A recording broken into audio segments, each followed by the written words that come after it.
Hey everybody, just wanted to put a disclaimer at the beginning of this episode here. In this episode we talk about a story that contains some very violent imagery, some very horrid acts committed against other humans. These are things that are in our past and we need to talk about them to avoid them happening again.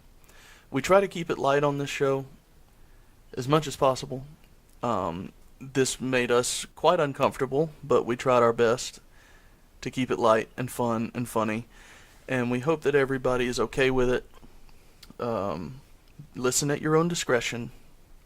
We apologize if you get uncomfortable just like we did, but thanks for being a listener, and enjoy.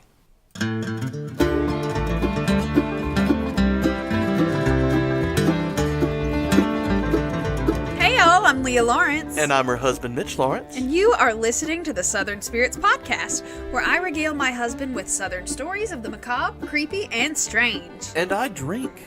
So what are we drinking tonight, Mitch? Well, we got a ways to go tonight. Woo. Let's get into it. First up, our beer for the night, Freckle Belly India Pale Ale. It's brewed and bottled by the Back 40 Brewing Company out of Gadsden, Alabama, and under special agreement from Abita Springs, Louisiana. I think that just means that they're using Abita Springs to distribute. I'm pretty sure that's all that means. But anyway, it's made in Gadsden, Alabama. It's 7.5% alcohol by volume. Let's read the bottle.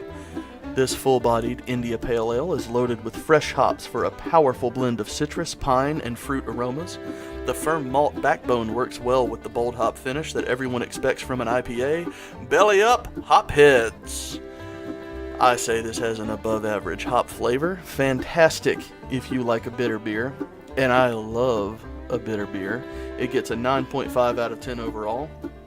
It's real good. I've had 3 of them on number 4. And gonna finish all 6 probably by the end of this episode. This episode. Right. On number 4. Let's also, remember that. Those beers are incredibly bitter. Would not recommend. Oh, so good. Oh, it's delicious. No thanks. Our liquor for tonight, Elizabeth Vodka, distilled and bottled by the John Emerald Distilling Company in Opelika, Alabama. Second episode in a row that we've had John Emerald on the podcast, and well worth it. This is 40% alcohol by volume. Let's read the bottle. Spirits distilled from corn, triple carbon filtered. That's all it's got to say. It's just real simple, and it's really good too. It's the smoothest vodka I may have ever tasted. It tastes like drinking water. It's a problem. It really does. It's just like drinking water. There's no bite whatsoever. With that being said, 8 out of 10 on ice.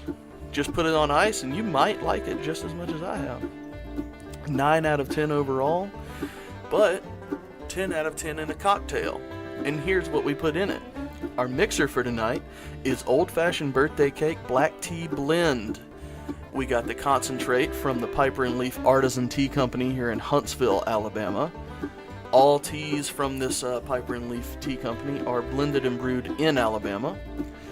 And since this is a specialty product, let's read the online description. There's nothing on the bottle or the tea bag, so we're going online for it. Some like it hot, some like it cold. Birthday cake never simultaneously tasted so indulgent yet so sensible. A premium Ceylon black tea infused with bergamot and vanilla, blended with locally grown and dried lavender flowers, and garnished with corn flowers.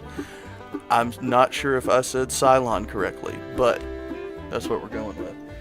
This gets a 10 out of 10 overall. This tea is incredible. One of the best things I've ever tasted, put in my mouth ever. Try it. A shot or 2 of that vodka in it. Oh girl. God. This has 2 shots of the Elizabeth vodka in it. The concentrate is just an ounce of the concentrate with 8 ounces of water. And we put some simple syrup in to sweeten it because the concentrate is unsweet. But, y'all, excuse me, that's the tea coming back. That is incredible. It's the most delicious thing I've ever had with It alcohol is in my so life. good. 10 out of 10 overall. Gets a 10 out of 10 with the Elizabeth vodka mixed in it. And just Piper and Leaf by itself without any alcohol in it's amazing too. So if you're ever in the area, pick yourself up some. It's amazing. They have tea shops in Birmingham and Huntsville, Alabama. If you're in those areas, trust me, go get some. They have about 20 different blends, and they have some seasonals that rotate in and out. And find them online because they will ship anywhere, and it's worth it. Go try them. Best tea you will ever have, maybe. I don't even drink sweet tea, and I will drink their sweet tea. It is so good. Best tea you will put with some vodka, I can guarantee. 10 out of 10. If I could go higher, I would. You know what? Fuck it. It's my system. 15 out of 10 is what it gets with the vodka in it. Incredible. Let's move on. Do we have any fun place names tonight, Leah? We sure do. Let me have it. We're going to be talking about... Damn it. Did I close that window? No, I didn't. There it is. Excuse me. I have a problem, y'all. I've had a shot already and a birthday cake, and it's a lot. All right. Tonight I'm going to tell you about Slick Lizard. Tell me about Slick Lizard. Whatever that means. Well, Slick Lizard is a town in Walker County, Alabama, and it supposedly got its name from a nearby mine. So in the 20s, the name came about from miners crawling into and out of the mine through sort of the clay portal in the earth. It's sort of like a 2-foot high little opening that I assume is like I didn't really know what kind of mines they had there. I'm assuming since of the location, it's some kind of like iron something or another because it's, In Walker County? Yeah. No? I don't know. I'm just saying. Well, I didn't research because, best research podcast in the whole wide world. Best research podcast you have ever listened to. We're so Subscribe, talented. rate, review. Yeah, it's going to be great. But apparently they've been called Slick Lizard because the miners had to crawl on their bellies through these clay portals, and they came out slick as a lizard. So apparently that's... Because the clay was so slick? Well, because they get all muddy and slick. I don't know. Slick what it said online, Slick Lizard. Slick like, let me preface this. If anyone knows Leah, you may know this already, but I've been with her for about 5 years now, and I just found something out within the last month. There's a word you can say that will make Leah lose her mind. One word. Stop. And all you have to do is say it. Context does not matter. You can just say diarrhea. Lose it. So... These Slick Lizard people are slick like diarrhea. You have got to stop. I'm That's all it inebriated, takes. and that's unfair. 1 month in, Oh. the rest of our lives to go, filled with diarrhea. Stop. You're the worst. All right, are you ready for my story? I'm ready for that first story. All right. So, the first story of the night is going to be a little bit on the shorter side, but we're going to be talking about the Tennessee wild man of McNairy County. Ooh. He's a wild man? He's a wild man. My goodness. Yeah, so this story dates back to the 1870s. The residents in McNairy County, Tennessee, in sort of a rural area that they call Piney, Tennessee, I assume they still call it that, but I don't know. Don't hold me to that. Piney? Piney. Piney. So I assume there's a lot of pine trees. But at any rate, their residents reported encounters with a creature that wasn't quite a man, but wasn't quite what you would call a Sasquatch or a Bigfoot. So he was just a wild man. Okay. He was 7 feet tall, and he had a beard so long that it dipped below his waist, and he had blazing red eyes. But my question for you, shot in the dark. Oh, we're already getting into it? We are. This is horse shit. What color was that creature's beard? Oh, God. Was it A, blonde, B, red, or C, brunette? What color was the Tennessee wild man's fur? I'm not even going to talk about it. I just think it's blonde. You're wrong. He was a redhead, a dark auburn color. If I would have thought a little bit, I could have figured out that Tennessee and redheads and... What? There's a pattern. No, there's not. There's a pattern there. You're wrong. It can also be a charcoal gray. But Okay. mostly at the time, in the 1870s, dark red is what was generally reported. Well, You ready for that shot, baby? Shut up. It shouldn't be hard. That Elizabeth goes down so smooth. Well, we haven't had a shot of it yet, but I at least have some Piper and Leaf Old Fashioned birthday cake here to wash it down with, which is also mixed with the Elizabeth vodka. Yep. So, all right, here we go. First shot in the dark of the evening. Enjoy, everyone. Chug, chug, chug, chug.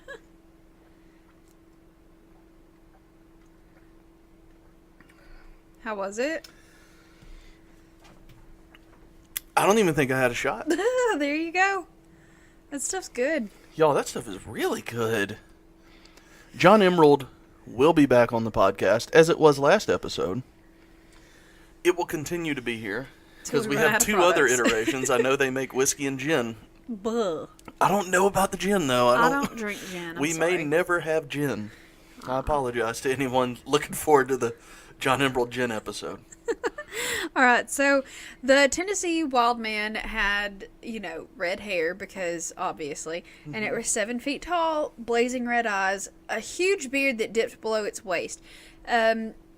Reports vary as to whether it had body fur or not, but most of them say it had sort of short, scruffy body hair, but not like full-on ape kind of body hair. You know what I mean? Like Mitch body hair. Well, that's just uncalled for. You can view a picture of that on our Instagram. No, I will not be uploading a shirtless picture. Oh, trust me, you don't want it. Bless your heart. All right, so the creature also has a really loud, blood-curdling scream, and apparently it is just so bad that it'll stop you dead in your tracks when you hear it. It hollers like nothing you've ever heard before. When you hear it scream, you're going to know you heard it scream. So that's a thing. So it couldn't just be something else. You're going to know that it's a wild man. No, it's not a wildcat scream or a chicken yodel. What do chickens do? I think they yodel. I think you had it right. I'm pretty sure the chickens yodel. Well, I was thinking waddle, and then the little. No, I'm pretty sure. I'm pretty sure that they yodel. I think you're right. Our neighbors' chickens yodel a lot if that's what they're doing. No, they're not. That chicken's the worst. It's a rooster, and it's it crows. It's still a chicken, and it's terrible. Yeah. But at any rate, that's not what we were talking about. We were talking about the loud scream that the Tennessee wild man has. Right. And the creature was said to target women and try to carry them off. But the newspaper reports of the time said they tried to carry him off, but no attempts were actually successful. So, I mean, he was a bad abductor, I guess. But a bad abductor. A bad abductor. Like, he tried, but apparently maybe the prairie skirts were too heavy, and he was just like, ugh, I give up halfway through trying to abduct the ladies. But he only ever tried to abduct women, apparently. Okay. And he was a really stealthy creature, so he would silently approach these people's cabins, but if he was spotted, he would run off, like you do. Mm-hmm. And he was really stealth. He could leap fences and ravines, and he was just in a single bound? Yes. Did he have to get a running start? I don't know. Could he do it flat-footed? Maybe. He was like 7 feet tall. What can that he sounds not like a step step over then. at 7 feet tall? He didn't have to jump. So, the wild man reports continued over the years, but the last recorded sighting of the Tennessee wild man was in 1995, and this report actually came from Carter County, which apparently is on the other end of the state. So, I have my doubts as to whether this was actually the wild man or not, but I'm going to tell you about this guy's I just think he moved for the schools. For the school systems for his wild man kids. Probably. They needed better schools. So, the Elizabethton Star is the newspaper that I got this article out of, and they recorded, or they interviewed the guy that had the last sighting.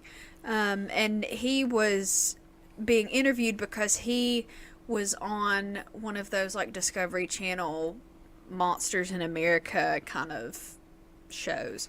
And apparently that was a big deal around there. So, it's slow news day. Let's interview the Sasquatch, bro. Let's find something to do. Yeah, so this guy's name is Rob Phillips. Rob with 2 B's, because how else would you spell it? Robaba Phillips. And he was listed as a paranormal investigator and the founder of Paranormal Technology Investigations. Oh, I'm sure he was. He sounds like a cool dude. So he reports that in the summer of 1995, him and his cousin Randy were on a hiking trip to a place called Randy.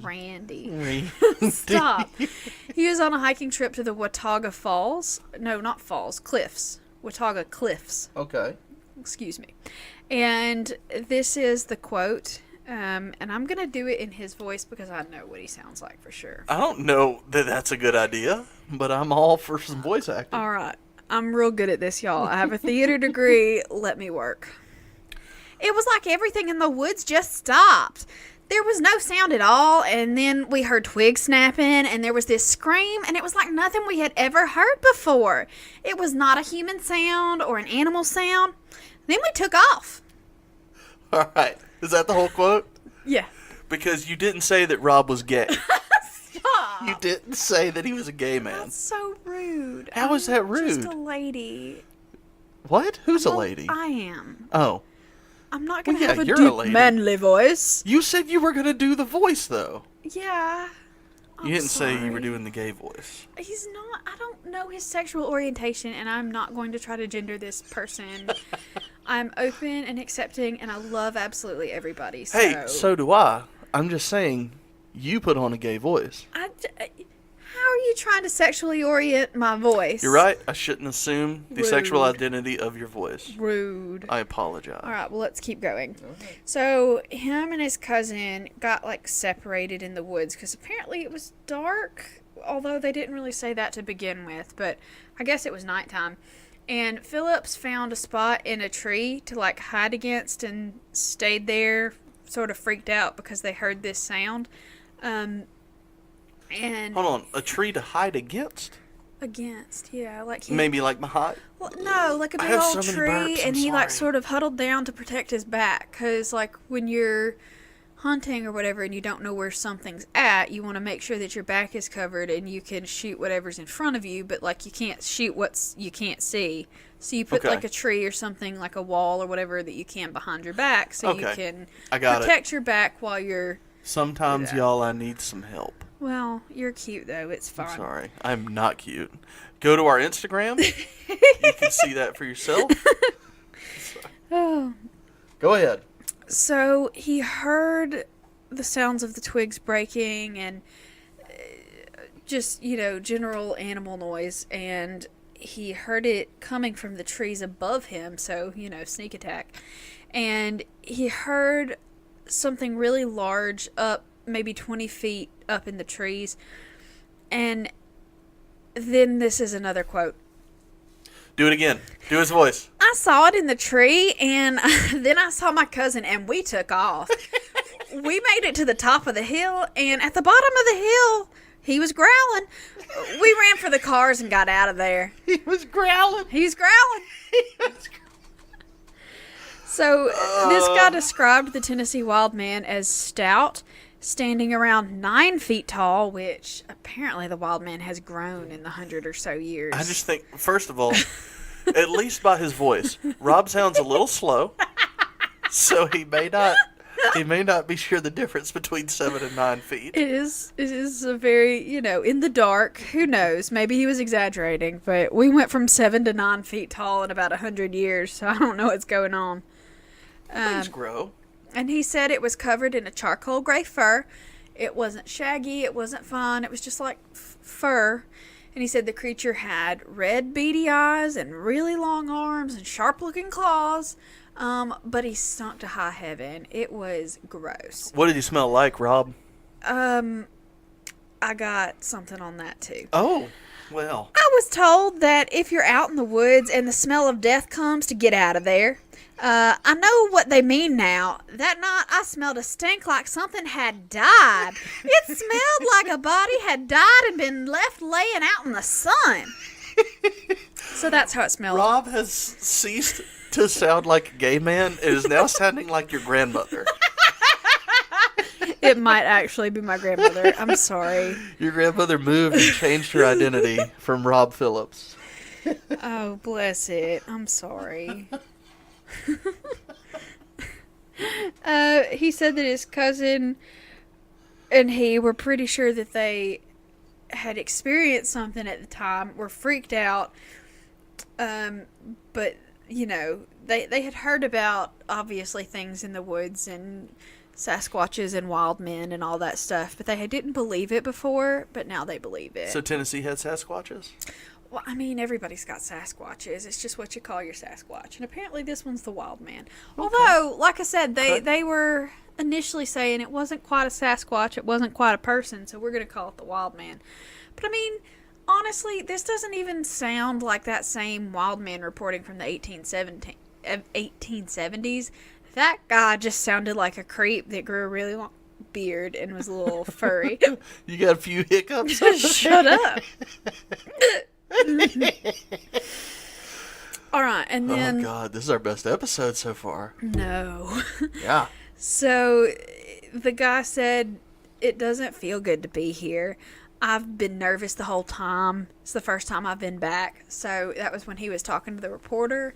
He apparently had never even been back to this part of the state since that encounter and had only come back when he started to talk to the lady that was reporting. And I think that article came out in like 2015. And once again, that was taken out of the Elizabethton Star, I believe. So if you're really interested, if you're really interested in it, go check their website. It's kind of neat. Local county paper. Woo. Was that the entirety of the first story? That was everything. Okay.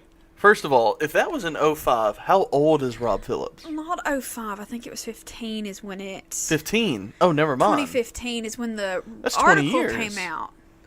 I thought I heard 05. No, it happened in the summer of 1995. Right. I got 95. But, so, if it's that early, we should have Rob on the podcast to talk about this. I don't want to ask Rob on the podcast. I want Rob to come to our house and get on the podcast with us. You're not invited, Rob. Please stay away. Rob, if you're listening, subscribe, like, let us know something. Send us a Facebook message. Also, we apologize for letting drunk me do your voice. Yeah, that was a big... What if we find out that Rob actually sounds like that, though? What if he calls in? If he sounds exactly like my grandmother, all right, it would call be number amazing. Line number 1, Rob Phillips. Go ahead. It's just him. Y'all, I swear, that Tennessee wild man. Oh, it's too much. We're getting phone lines, I promise. No, so we're y'all not. can call in live. We're already spending too much money on booze and mixers. We can't afford a phone line. We'll get a phone line. No. It'll be all right. Okay, well, I think I'm just ready for the second story, if that's where we are. I'm cool with that. You ready? You're cool with that? So good. So cool with that. Let's just get Rob Phillips out of our heads. Done. Alright, so this next story is going to be a little bit longer and a lot more depressing. Perfect. So excited, right? Yeah. We're going to be talking about the LaLaurie Mansion in New Orleans, Louisiana. So if you've seen the Coven series, I think it's like series 3 of American Horror Story. Don't hold me to that. I don't watch that show. But you are going to be familiar with this story, or at least the main character, because she is apparently a central figure in that particular season of American Horror Story. She was played by Kathy Bates. Kathy Bates looks nothing like the actual lady, but whatever. What are you going to do? We let Kathy Bates get away with murder, though. So it's fine. Not actual murder. You had a long pause there to be like, yeah, we weren't supposed to talk about that. But no, not you and I didn't let her get away with actual murder. No. Just she is like Meryl Streep. She's a gift to the world, and I embrace her wholeheartedly. Right. Yeah. She has never made a mistake. No. Ever. She's pretty great. Except for maybe showing her button about Schmidt. I've never seen that movie, so I can't vouch for that. It's there, and I like it. A lot of people don't, though. All right, weird, but rock on. Let's move. So the house that we're talking about is still there. It's located at 1140 Royal Street in New Orleans. So if you want to look at it, go ahead. It's not open for public tours or anything like that. It's owned privately. So don't try to like get in the house or be creepy about it or anything because you'll get arrested. It's not worth it. Do people live there? Yes. You say owned privately. Yeah. They could just have it. No, it's like a guy from Texas that is really rich because of oil, like an oil tycoon, and his wife lived there.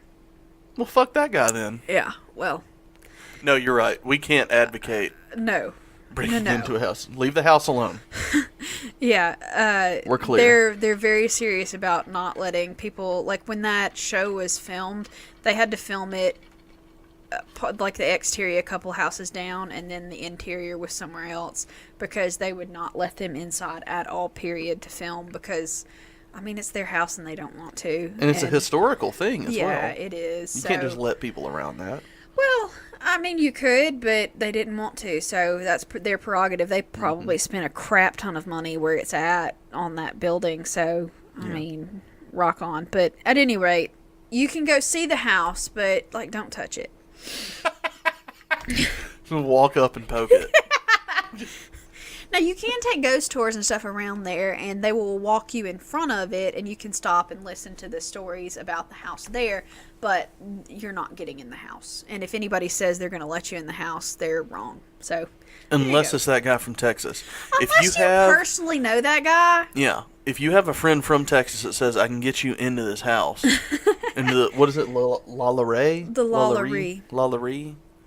If they say those specific words and don't stutter like I did, you may be able to get in. But probably not. Kathy Bates might be there. Unless you know billionaires, nah. Alright, so the lady that we're talking about, she was born, her name is Marie Delphine McCarty on March the 19th of 1787. And she was born in New Orleans during the Spanish colonial period. So, like, there was a French colonial period, there was a Spanish colonial period, and so our story is taking place, you know, right previously to the Louisiana Purchase taking place.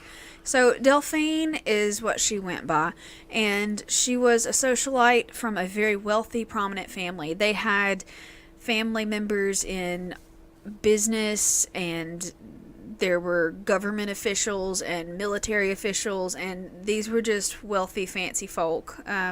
They apparently immigrated from Ireland, I believe. The McCarty thing, it's an Irish family name. That sounds Irish. Yeah, you can look up their family history. It's interesting, but not interesting enough to talk about. So, it's interesting, but if it's interesting to you, you're a fucking nerd. Well, I am That's a what Leah nerd. said. I am a nerd, so I read it, but y'all probably wouldn't care. So at any rate, on June the 11th of 1800, Delphine married her first husband. His name, and this is where the names are getting great, just bear with me. I love good names. Delphine married Don Ramon de Lopez y Anguillo, and he was a high-ranking Spanish royal officer. And in 1803, so that's when the U.S. acquired the territory in the Louisiana Purchase. So he was named the consul general for Spain in the Louisiana territory at that point. So basically he was the Spanish ambassador to the territory. So not only was he her husband, was he the husband of this wealthy, prominent lady. Daughter, but Yes. he was also extremely important in the Spanish He government was his, as well. He himself was also a very important officer, yes. Right. And in 1804, after that purchase, the purchase in 1803, in 1804, they were recalled to Spain to take a position in the royal court in Spain. But on the boat, he died en route to Madrid in Havana. So he, they were sailing Like back Cuba? they were sailing to Madrid, but they apparently stopped in Cuba. I'm bad at geography. I don't know if that's somewhere they should have been, but anyway. No, it is. It's on the way. Okay. So he died in Havana, Cuba, under mysterious circumstances. They never go into the details about what those mysterious circumstances are, but apparently they wwere mysterious. And during that voyage, Delphine gave birth to their daughter, which would obviously be their only daughter because he died. So her name is Magnificent. She was named... Oh, I thought her name was just magnificent. No. She was named Marie Borgia Delphine Lopez y Anguilla de la Candelaria. I'm not writing that down. And she was nicknamed Borquita. Porquita? No, Borquita with a B. Borquita. I don't know what that means. What does that mean in Spanish? I have no idea. Y'all, if y'all know, let I us need know. to come up with a name for, like, our listeners and or subscribers. We're not calling them Borquita. No. That's not what I was getting at. I don't know, maybe like drunkies, drinkers, No, that just makes us all sound like we need to go to AA, and Spirits. I don't want to do that. spiriters. This is not the time to talk about that. Anyway, no, it is, because I need some help as well. So if you're listening, first of all, give us that translation in Spanish. Which would be great, yeah. Second of all, give yourselves a name, send it to me, and you can send it to us in Spanish as well. No, you can't, And because I we'll can't decipher. read Spanish. We'll figure it out. Sorry. Anyway, we need that definition in Spanish. Uh-huh. That's where the story is. Yes. We'll continue from now. Sweet. After her husband died, so Don Ramon died in Havana, they had Borquita on the ship, and after the husband died, Delphine and Borquita, the baby, apparently just was like, fuck it, and came back to New York. Not New York, damn. Louisiana. New Orleans, Louisiana. Right. Well, it was new. Yeah. You get a pass. I was close. So then I'm going to burp. You're going to do it. That's not a burp. I'm terrible at burping. It was Anyway, pathetic. in June of 1808, I'm having a problem, y'all. Buh. This is my favorite kind of problem. Shut up. In June of 1808, Delphine married her second husband. So his name is Jean Blanc, and he was a prominent banker, merchant, lawyer, and legislator, because apparently you could be all of that at the same time back then. So she went Spanish, and now she's going French. She's going French for the next two, so... Whoa, spoilers! Fucking shit. Well, yeah. Come on. Sorry. Spoilers! So, they had 4 kids together, and their names are also just the funniest thing that I've ever heard, because they are not creative at all. Now, they had 4 kids. The first one's name was Marie Louise Pauline. The second one was Louise Marie Laurie. The third child was Marie Louise Jean. And the fourth child was Jean-Pierre Pauline. So they used the same 5 names over and over and over That's again. exactly like George Foreman. Yeah. Have just you heard name it all- that? yeah. Where he has like 15 children and they're they're all all named named George. Like including the girls. Yeah. They're either Georgia or Georgine or just George. Yeah. I'm pretty sure he named a girl George. But yeah, Marie Louise Pauline, Louise Marie Laurie, Marie Louise Jean, and Jean Pierre Pauline. If you're Like- playing Southern Spirits Bingo, you can mark off all your Marie Louises right now.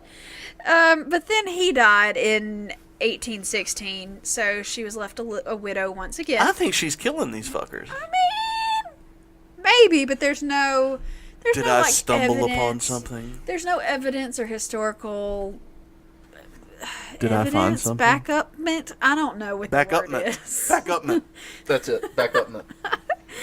There's nothing to back up that statement, but I mean, whatever. It happened.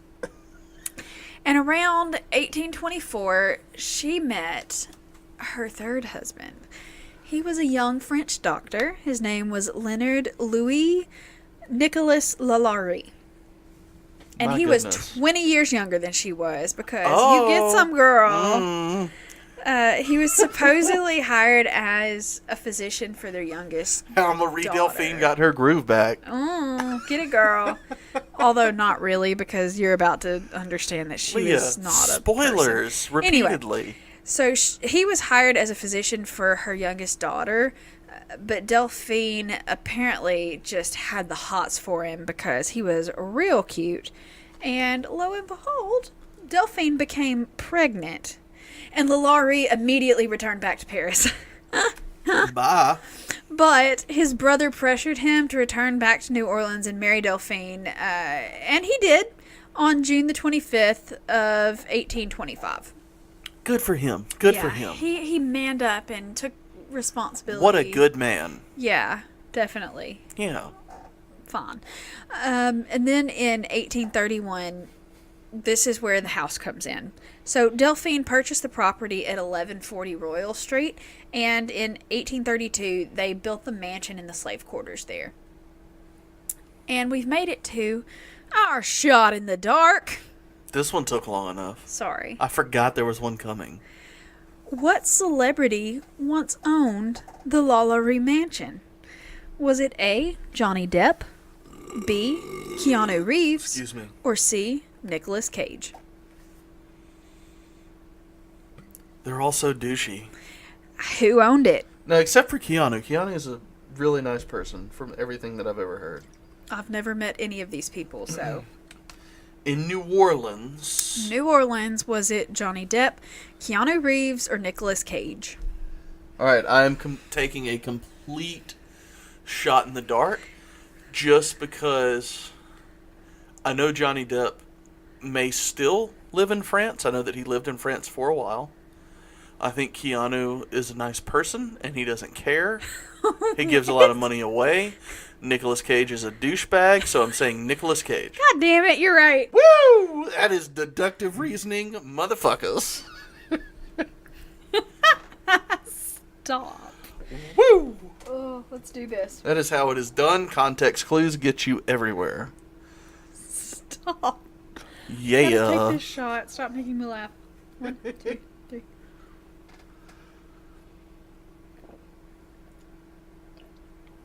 She did it. She doesn't like to talk through her shots like I do. I'll talk for her. Ooh. Oh. Right? It's got a little bit of a bite on the shot, but washed down with that tea, it's like nothing happened, right? It's a very easy shot to take. Mm-hmm. But then when you breathe back out, it tastes yeah. like sin. Like sin? Like sin. Like sin. Rob Phillips has something to say about that. Oh. How did you know it was Nicolas Cage? I told you I I came up with a deductive... really good question. I deductive reasoned that motherfucker. You heard my process. You heard how I went through that. So, like, Nick Cage apparently had purchased it, and it wasn't fixed up. It was still sort of fucked up at the time, and he apparently didn't have his name on the lease or the mortgage papers or whatever. Anyway, but it got foreclosed on, and then they sold it to that Texas dude. So Nicolas Cage bought it and ran out of money, which he did a few years ago. That's a story that was in the news. Yeah. So it was foreclosed and upon. He just didn't pay for it. Yeah. Nice. So that's why Nicolas Cage no longer owns the Lalaurie Mansion. Good for him. Okay, so... excuse me. So the Lalauries were a really prominent family in New Orleans society because obviously she's really rich, he's a cute doctor.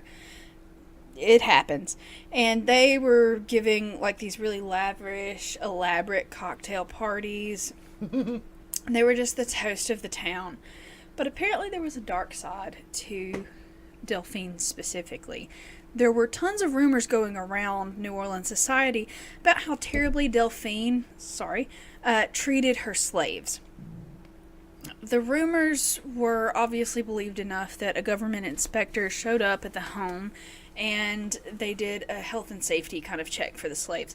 So what you've got to remember is New Orleans at the time had... I mean, every part of slavery was fucking shit. It was just the worst, terrible, bad, no good, very bad. You have taken thing. a very noble position here, Leah. Oh, thanks. Thank you for that. But in New Orleans, because of the makeup of the community, so there were free people of color in New Orleans, and there were actually really prominent people of color that were wealthy and that kind of thing. The rules and laws governing slavery were less harsh in New Orleans than they were in everywhere else in the United States at the time. I didn't know that. Yeah, so they had a slave code that basically you weren't allowed to harshly beat or unfairly do certain things. And it was federally mandated? No, it was You just... said federal agents came to check, though. No, I said government inspectors. Government, So I'm from sorry. the town itself. I'm sorry. Yeah, they're still a territory at this time, so the federal government has Right. nothing to do with them. Right. But in that particular area, like I said, it was illegal to poorly treat your slaves. Now, our version of poorly treating someone and their version of poorly treating someone is a lot different. But, you know, at what the do you time... mean by our? Well, our, like, in modern society, it just the You fact mean that time you... period wise? Yeah. Okay. So in modern society, if you can't go and do whatever the fuck you want whenever you want, you know, that's a bummer. You know, but, you know, being, That's like... a bummer. You know, being a slave was sort of something that society at that point in time Right. thought was fun, but you couldn't, like, But you couldn't be an asshole beat to them. those You couldn't slaves. be a dick about it. Right. Which, I mean, you're enslaving someone. That's, You're still a dick, yeah. no matter what. Yeah, but, like, You're a they bad weren't person. allowed to, like, separate families and, you know, Oh, well, that that's kind of progressive, thing. I guess. Yeah, I mean, it was still... Let's give them something. Like I said, I don't want to, like, rose-colored glasses this stuff because it was bullshit any way you look at it. But in this particular area, there were laws on the books that said, look, you can't abuse your slaves, period. Mm-hmm. And they would check up on that. So the rumors were going around that, you know, Delphine was sorely mistreating her slaves, and the government inspector showed up for sort of a health and safety check on their slaves, and they reminded her of the laws regarding the upkeep of slaves. But at that time, no charges were filed against her, and the inspector said that they found nothing illegal going on at the Lalaurie mansion. Ooh. But a few years later, in 1836, an incident occurred that caused the inspectors to step in again. So this is a story that, if you go to New Orleans, a lot of the ghost story people will tell you about this location. Mm-hmm. So there was a 12-year-old slave girl. Her name was Leah. Hey. Hey. Was it you? It was not. Are you it was embodied spelled, now? No, she was spelled Leah, L-I-A, so not the same. Okay. But she was brushing Delphine's hair, and she hit sort of a tangle. So, you know, ladies of society didn't brush their own hair. They had people for that. Right. And she was brushing Delphine's hair, and she hit sort of a snag, a little tangle, and she was sharply tugging on the mistress's scalp.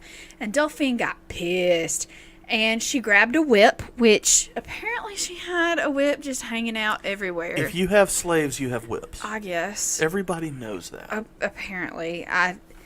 I just found a little weird that she just had a whip hanging out in the bedroom, but fine. So she grabbed her whip and she chased the little girl down the hallway. So to avoid getting, you know, flayed open by this whip and her crazy lady mistress, you know, chasing her, Leah climbed out of a window and onto the roof of the building to escape the beating. But she lost her footing and she fell off the roof and she hit the paved courtyard below and died. So, my God. Yeah. So At the mansion. At the mansion in the courtyard. So that is a spirit that people still say that they can... They see the 12-year-old slave girl. Yeah. That's enough for me. Jumping Episode's off the roof. done. Uh-huh. Outro music cued. So that's the story that, like I said, a lot of people will talk about that one. And the subsequent investigation that happened after that, because, I mean, in New Orleans, if a little girl gets seen jumping off the roof, you know. Well, where is the mansion, like on farmland? Or are there people around? Like, is it No, it's like in New Orleans, like... Right, but at the time, was New Orleans populated in, yes, you know, around there the was mansion? stuff around it, yeah. Okay, so people actually saw this happen. This mansion isn't like a plantation house. It is like an inn... You've seen the buildings in the French Quarter. You know, they're the sort of short, squat, tall kind of... You know what I mean? Like the... Short, squat, tall. Yes. None of those words go together. I'm sorry. You can see pictures squat, of it. I'll post pictures of it in the blog. But it's... I know the French Quarter, yes. They're one of those all standard 2 to 3 story buildings. 2 to 3 story brick buildings. They've they're all got the together. railings and That's exactly what it looks like. Okay. So it's not like this sprawling, crazy. When I think mansion, I think, grounds and Right. staircases. It sounds and, like she owned 4 or 5 bars connected. Yeah, it was like a townhouse. And they were all together. Exactly. Yeah, that's what it is. So the investigation after that happened found that the Laries were guilty of illegal cruelty to their slaves, and they were forced to sell 9 of their slaves. That's the punishment? Yeah, they had Just to sell get 9 rid of them. a few slaves and then buy more? Well, I don't think they even sold them for their own profit. I think 9 of their slaves were seized and sold off. Oh, well, that's much better. Yeah. So they didn't get American any money out of it. government? Yeah, You whatever. did great in this situation. But Delphine actually managed to repurchase all of her slaves by basically getting relatives to bid on them and buy them back. So they all eventually ended up back in the mansion. So it was basically no punishment at all. You did great, American government. Yeah, right? Yeah. Civil rights. You were excellent in this situation. Bless. So, This was less than 200 years ago. yeah. Let's remember that. How shitty is that? Okay, let's just remember that. Oh, it makes me itchy just thinking about it. Anyway, this is a comedy podcast. Uh-huh. So, on April the 10th of 1834, a fire broke out in the house, and it started in the kitchens. When the police and firemen showed up, they found a 70-year-old slave woman chained to the stove by her ankles, and she confessed to setting the fire in a suicide attempt. She didn't want to get punished anymore. Obviously, it wasn't working out for her. She was 70 and chained to a stove. Yeah. So she set a fucking fire. Good This for is her. where the cops ask her, "Did you ever try not setting a fire?" The fire marshals got there, and the lady confessed to setting the fire, and basically they got out of her that there were slaves locked in like this upper attic room, punishment room thing. She had a cellar. She had a slave beating cellar in the No, attic. it was an attic, not a cellar. A cellar's down and attic's up. Well, I don't know. I've just always thought of a cellar as like a private room. So A cellar is a I have it wrong. subterranean room that you use to store Ooh. roots and vegetables. subterranean. And wine. This is an informative podcast. Yes. No, it's really not. Don't trust us. I'm sorry, y'all. But yeah, so there was a room that was mysterious and in the attic, and apparently she was scared to have been sent there for punishment because once slaves went up there, they never came back down. And the fire marshals were like, okay, that's fucking weird.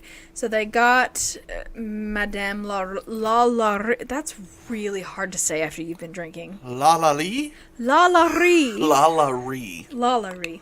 I sounded racist inadvertently. I apologize. Yeah, so the fire people asked for the keys to that room because apparently they didn't want anybody to burn to death because it was a fire. Good on them. Yeah, Am I right? but the Laries were just like, fuck no, you can't get our keys. And so... They sound like bad people. Bingo. And so they were like, all right, you're going to be a dick about it. We're just going to bust down your door. So they did. And they busted down the doors and they found, and this is a quote, 7 slaves, more or less horribly mutilated, suspended by the neck, with their limbs apparently stretched and torn from one extremity to the other. Why are we doing this? And this was a quote from the New Orleans Bee in April the 11th, 1834. Why are So we the doing day this? after the fire happened. Why are we doing this? These are Sorry. people. So one Why of are the... we doing this? Can you let me go on, please? You can go on all you want, but I'm just going to struggle with it. I know. I'm just going to continue to struggle. It gets worse, baby. It gets worse. Why does it get worse? Just wait on it. So, one of the judges who was present to help the fire, I don't know why a judge was there to help fight the fire. Maybe it was just a thing at that point. But this guy was later deposed about the case. And his name was Jean-Francois.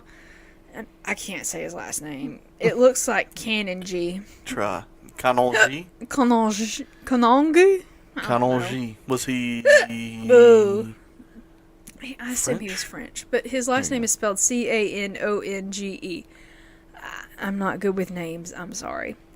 But he stated he saw, and this is also a quote, oh god, I hate this word, negress. Oh my god. Sorry, y'all. This is literally what it says. Reminder, it's is a 2018, quote. the day before Easter that we are recording this. We apologize. 2018. But it says, a negress wearing an iron collar, an old Negro woman who had received very deep wounds to her head, too weak to be able to walk. So apparently everybody that was in that attic was fucked up.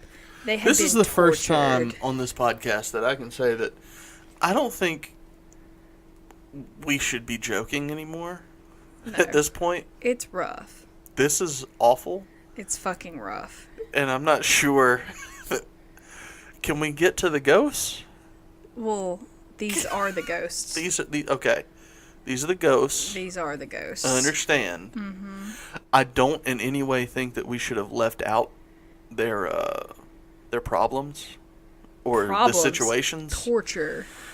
Problems was the wrong word. God damn it. They were sorry. tortured. They were literally physically pulled limb from But limb. it's so uncomfortable. Yeah, I know. White guilt. It's a problem. White guilt. It's 100% white guilt. Yeah. So then that guy with the weird last name that I can't pronounce said that when he questioned Mr. Lalaurie about the condition of his slaves, that Mr. Lalaurie said, and this is a quote, "Some people had better stay at home rather than come to the... Let me try that again. Some people had better stay at home rather than come to others' house to dictate laws and meddle with other people's business." So these people have found that they have been fucking torturing human beings up in their attic all willy-nilly, and this guy was like, fucking mind your own business. Like, excuse me. Yeah, that's uncomfortable today. Giving them, in the 1830s, a small, very small amount of a pass. Very small. This was the norm back then. Not the norm. People... It was so bad, though, that when people got wind of it, they formed an angry fucking mob. Like... In New Orleans? Yeah. Okay. We're getting there. That's good. Okay. Go ahead, New Almost Orleans. there, I so- support you and all of your drinking and tomfoolery. So, there was also a story that was reported 2 years later, after all of this stuff had gone down in 1836, that claimed that the slaves were emaciated. They showed signs of being whipped, bound in restrictive postures. They had spiked iron collars around their necks so it kept their head in an upright position. And one that you'll see that's going around that was reported at the time period but was more of a sensational, like, tabloid kind of report. The tabloid had much more lurid details, and whether these are actual real details or just these people fucking being creepy at the time, we don't know. But the report states that there was a slave woman who had her arms and legs broken and reset to where she walked like a crab person. Like, you remember in gym where you're... Yeah, I know what a crab walk people? is. That's how she just walked because of how her arms and legs had Who been set them? broken and reset. Well, Did she have a doctor on staff? Well, Lalaurie was a doctor. So there's thoughts that he was involved as well, but some people say it was just her. And some people say all of it was made up and she was fine, and these are just people being bitches. This sounds really close to, like, Hitler eugenics type of stuff. Yeah.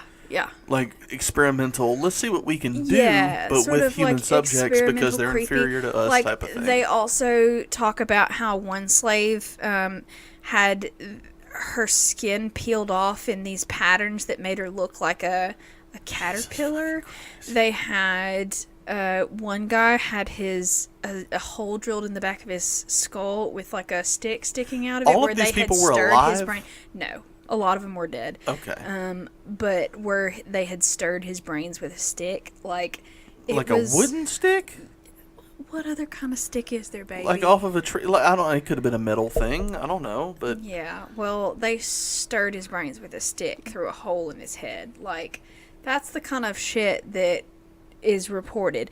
Now, like I said, the more reputable newspapers at the time only talk about how they were chained and beaten harshly, and that was illegal. But like I said, there are more rumors and reports that it was worse than what was reported for decency's sake. Whether that's true or not, who knows. But once the report came out, like I said before, a mob formed, and they were fucking pissed. And they ransacked and looted the house and just completely fucked the mansion up. Like, stole shit, broke things. It was just, they mobbed that house. with all of the people there? With all of the what people? Like the residents and or the slaves? No, they had all been removed at that point in time. Where did they It was go? the next day. Well, I'm getting to that. I'm sorry. I apologize. I knew the rioting and the looting, and I was figuring they had to have wanted to hurt someone. Well, So, turns out the family fled from the mob and took a schooner to Mobile. And then from Mobile, they took a ship to Paris. And Paris is where they remained until they died. Either on December the 7th of 1849 or December the 7th of 1842. Excuse me. that's a really big difference.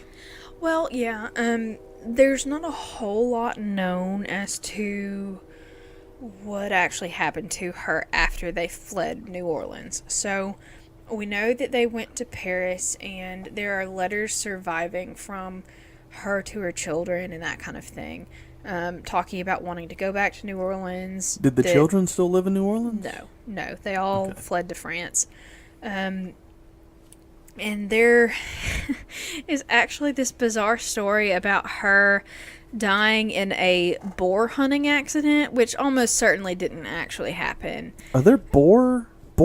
Boars. Is boars the plural of boar? Yeah. Okay. Are there boars in France? Yes, there are. Really? Yeah. I thought that was like a North American and African bush type of thing. There's wild pigs everywhere. Okay. Well, I'm just an asshole. But obviously, most people think that that's a bunch of bullshit. Never happened. Well, there are records in Paris that she died in.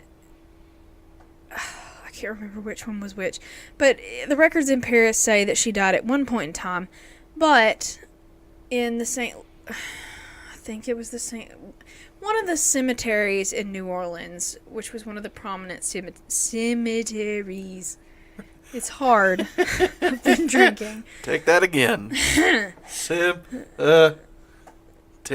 Yeah. One of the cemeteries, the groundskeeper found a plaque, one of the brass plaques that they put on the, you've seen, the mausoleums and stuff like that in New Orleans. They're sort of stacked and all of that stuff. Well, they found one, an engraved plate that had been, I don't know, undiscovered or something. Anyway, but there is a plaque bearing her full name and her date of death, and the date of death was a different date than what is recorded in Paris. So they believe her bones are in that cemetery, that her body was shipped back so she could be buried in New Orleans where she wanted to be buried. But whether or not that's actually her or not, who knows? Whether she actually died the date that it says or the date that it says in Paris, it's sort of a mystery. Nobody really knows. But she was a bitch, so who cares? Well, does she have a burial plot in Paris? Did you say that? Not that I've ever read, no. Right. They just have a like death certificate type of thing in Paris, and then her quote unquote bones in New Orleans. Well, there's been so much, Western civilization in that area for so long that they have records about all sorts of shit all the time. The churches kept immaculate records about deaths and births and all of that stuff, and they still have all of that. And so, she's definitely recorded in that, but we don't know exactly which one is correct, where she's buried, etc. So the house was subsequently used after it was ransacked and all. It was used as a girls' school. It was made into apartments. It was sold to Nicolas Cage. As we learned 30 minutes ago, I believe. But apparently it's still haunted by all of the spirits of the slaves that were tortured there, specifically by the little girl that either jumped or fell off the roof. They report it to be a really active site, just depending on who you talk to, but a lot of the paranormal investigators are kind of salty about not being able to actually get into the building because, it's owned by an oil tycoon. So this person who owns it is not letting anyone in to investigate? No, because it's his house and he doesn't fucking have to. Right, but... Yeah. I mean, but no, that guy could contribute so much by either telling of his or his family's experiences there, or, just going in himself and talking a little bit about it. Does he just own it and not do anything with it? No, he lives there. I didn't know that he lived there. You said he was from Texas. He is, but he lives there with his wife. Okay, so they live in the house. I've read on Reddit different people that lead tours of ghost tours and stuff like that, and they say they're notoriously standoffish about allowing people around or near their house, and that they've come up and the family would be sitting on the veranda on the porch at the top, just sitting and enjoying a drink or whatever, and if a tour comes up, they'll get up and go inside because who wouldn't? I mean, I do the same thing. I'm a very no. Right, but also I think that if I were that person and I owned that historical house, yeah, and people wanted it that badly to come in, I would hike the price way up and somebody would fucking pay for it. But I mean, he has enough money. He doesn't need that shit. Not about the money. But also, at that point, if you have all that money, why do you want it in New Orleans? Look, y'all, New Orleans is a cultural hub and it's great. But if you've never been to New Orleans, it's also a fucking shithole. It smells like vomit in the entire city. It depends on where you out at. Okay, Some parts of the city do indeed smell like vomit. Yeah. That's only because tourists vomit in it. New Orleans is an incredible and historical and, it's such a fun place to visit. There's so much stuff to do. But if you are getting this worked up over a house, you just need to sell it and move on to another place, in my opinion. That's just me. I don't know. To me, he owns the house. He can do with it what he wants. Absolutely. He paid for it. As it is, I'm the same way. He owns it. He can do it whatever he wants with it. I just think that he should fucking sell it. Can you imagine, there are vague stories about the house that we're sitting in now being haunted. Can you imagine if people knew that and took a haunted house tour and they just sat in our yard looking at it yeah. Oh, that's creepy. There have been in our house that we live in right now, there have been 2 or 3 people that have said there's a spirit. Yeah. We've never experienced it ever. But if that gets out and somebody wants to come here and it's a tiny fucking house with a tiny amount of land around it, that's not going to work for us, and we're going to be pissed. We're going to sit on our front porch and then come inside every time a tour group comes around. So, like I said, I completely not judging agree. That man but at that point, I'm fucking selling it and paying off all my student loan debt. Well, I mean, this house does not belong to us, so we can't sell shit. Yeah, but I'm convincing who it belongs to sell it. Daddy, did you know? Did you know that we could sell this for way more than it's worth? Because first of all, the house is falling down. Oh, bless it. And we could pay off all of our debt and buy a boat. We need a boat. We don't need a boat. We need a boat. And honestly, Daddy would be the one that would make the money, and he can't swim, so what the fuck are we going to do with a boat? No, he doesn't need the boat. All right. He needs the money, and we need the boat. Well, that's the story of the Lollery Mansion, and I'm sorry I put you through that. That's a way worse story than anything else we've done. We're doing shows. Even the kids dying. we're doing a show about the South and ghost stories. Slavery is going to come up multiple times, and Slavery is going to be a common theme. That's fine. Slavery but can we and not the talk Civil about War. like eugenics and human experiments on top of that? I'm sorry it happened. Oh yeah, it happened, and we need to talk about it. I know that that's something that has to be talked about. But I mean, there's a lot of fucked up shit to come. So right, to solve if you're not comfortable human with problems, this, you can't ignore them. Yeah, and I understand that, and I want that to be a theme. I want this to be fun, funny, and informative. But I also want people to be a little bit comfortable. But I understand that our history is not quite comfortable. On top of that, I was gonna say we live in the South, and it's gonna come up. The Civil War and slavery is just something like. If ghosts are born out of bullshit that happened to people while they were alive, I'm surprised that there's not ghosts fucking everywhere. Because bad shit happened down here. I'm sorry, it did. Yeah, that's just how it is. Especially where we live. And I don't want to ignore that just because I'm uncomfortable with it. So we're going to tell you the stories like they maybe happened because... Episode 5, where it gets uncomfortable. I'm sorry, y'all. It's not your fault. We have 200 years of history to thank for this. Yeah. But, like, I feel bad because I'm a white people and, God, we do some awful shit. It's just, white people are the worst, and that is going to be an ongoing theme. Hashtag, white people are the worst. I apologize. It's going to be an ongoing theme. It is. Yeah. Most of what we're going to talk about is just white people being the worst. The thing is, I'm not sure that there are that many, like, black ghosts and or black ghost stories. I think this is like a white thing. No, there are a lot of... Now, it might be white people telling the story. Yeah. That's a thing. That's my thing. White people are co-opting. Yeah, it's possible, yeah. They are gentrifying these ghost stories. Are sort of like just generally transparent, so how can you tell what color they are? Oh, come on. Like, it's a spirit. It's not necessarily a ghost.